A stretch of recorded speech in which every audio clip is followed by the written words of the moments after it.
other forces in the world, that's okay with me. The meaning of life? You want to know what it is? Love yourself. Jim Carrey is loved by many, known for his roles in Dumb and Dumber, The Mask, Ace Ventura, and many more. He's made a name as one of the funniest people on Earth. Although for decades, there has been a spiritual side to Jim that is often overlooked or misinterpreted. In 2009, he told a story about a mystical experience he had, which pushed him down a path of spiritual awakening.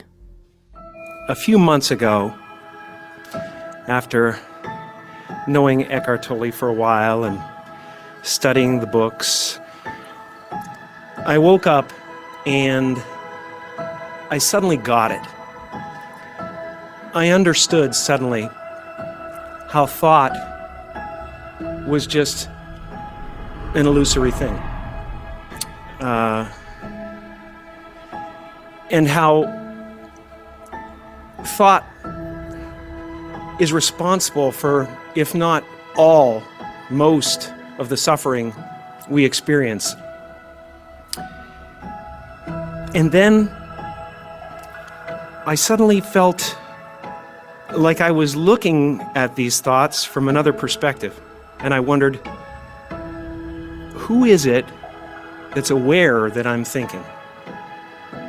And suddenly I was thrown into this expansive, amazing feeling of freedom from myself, from my problems. I saw that I was bigger than what I do. I was bigger than my body. I was everything and everyone. I was no longer a fragment of the universe. I was the universe. And ever since that day, I've been trying to get back there. It's like riding a wave. Sometimes I'm on, sometimes I'm off. But at least I know where I want to go. And I want to take as many people with me as I possibly can, because the feeling is amazing. You know, it's our intention. Our intention is everything. Nothing happens on this planet without it. Not one single thing has ever been accomplished without intention. So I started thinking about my life, and I started thinking about this conference and what we're about, and I looked back and I thought, well, I was two people my whole life. I was in the living room entertaining people, being a monkey, you know, doing my thing for the company and trying to relieve my mother, who was suffering. She had rheumatoid arthritis and phlebitis and everything under the sun that was nagging at her, and she was depressed. And I wanted her to be free. And I wanted her to realize that her life was worth something because she gave birth to someone who was worth something. And then I would go into my room and I would sit with a legal pad. I was a little kid. And I would sit there and I would try to figure out what it meant, what it was all about. Why are we here? What is this? Jim describes that he once read from Buddha that all spirituality is relieving from suffering.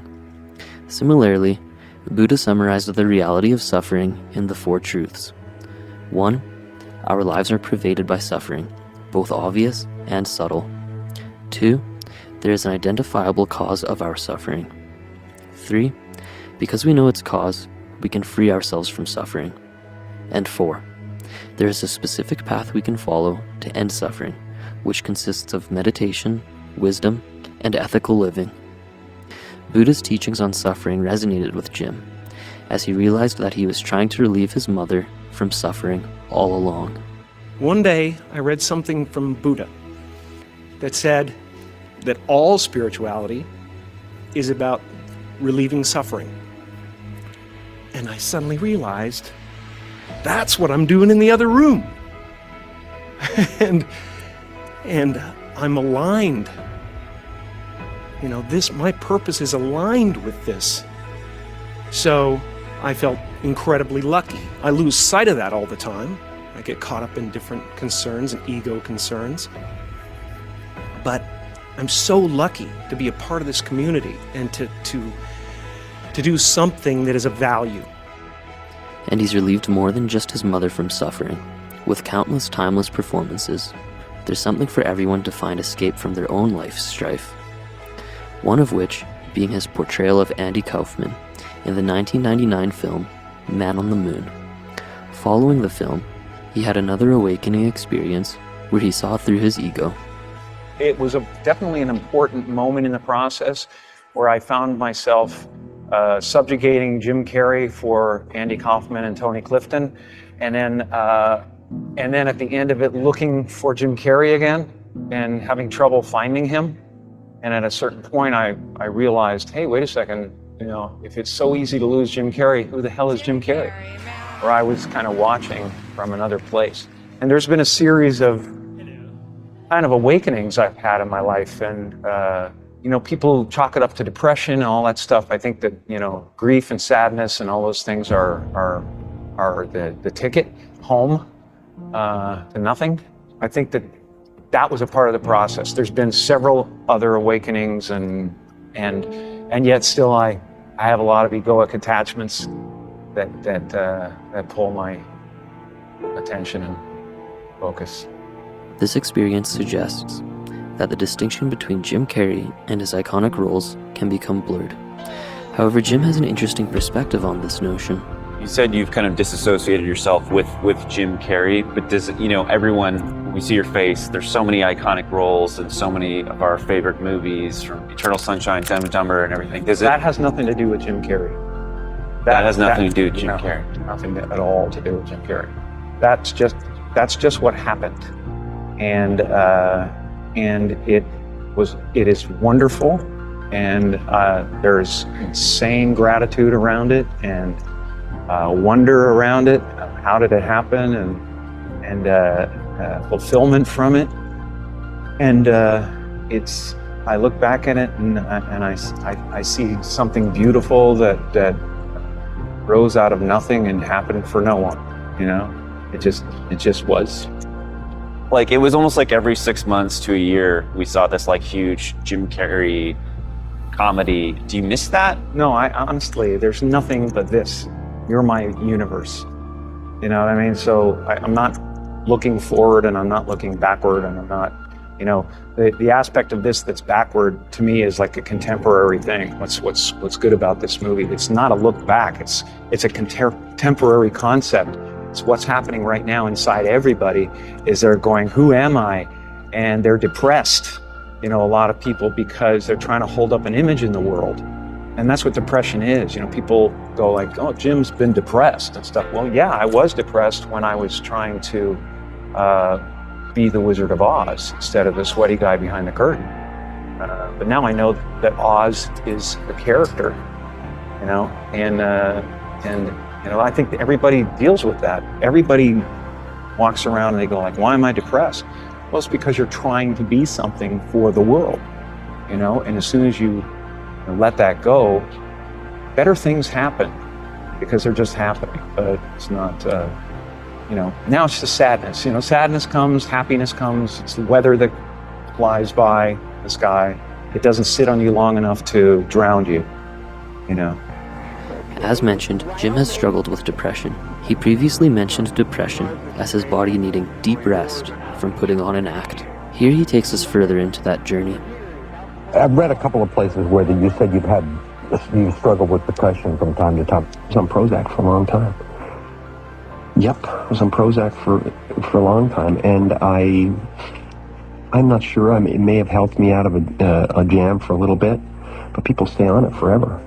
I had to get off at a certain point because I realized that, everything's just okay. No peaks and valleys. There are peaks, there are valleys, but they're all kind of carved and smoothed out, and it feels like a low level of despair you live in, where you're not getting any answers, but you're living okay, and you can smile at the office, but it's a low level of despair. And you don't take any of them, you don't take anything now? Nothing. I don't take anything. I rarely drink coffee. I'm very serious about no alcohol, no drugs. I just life is too beautiful. After talking to you for a couple of hours, I mean, I get this sense you are a big bundle of conflicting emotions. Really? You get that sense from me? Well, I think you're very emotional about a lot of things. It's all very close to the surface. Yeah, it is. I've decided to be there. I only act in the movies. And his level of authenticity is apparent in these interviews. Perhaps it's because he's able to detach from his psyche and see a bigger picture.